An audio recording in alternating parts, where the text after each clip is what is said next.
Welcome to the 3xLOGIC INFINIAS how-to series.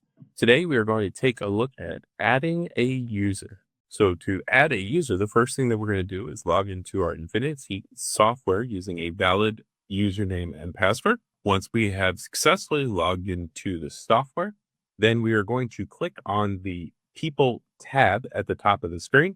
Inside of the People's tab, we are going to click the Create Person.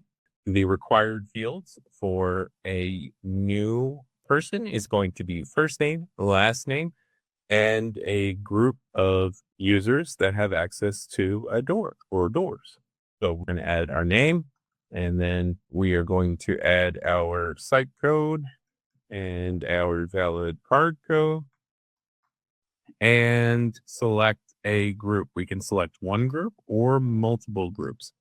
Once we've selected the group membership, we're going to hit the create button in the bottom left-hand corner. At that point, the software will automatically update the doors for permissions to be able to, this user to be able to access the software. That concludes this video. Thank you for your time, and I look forward to sharing more Infinias tips soon.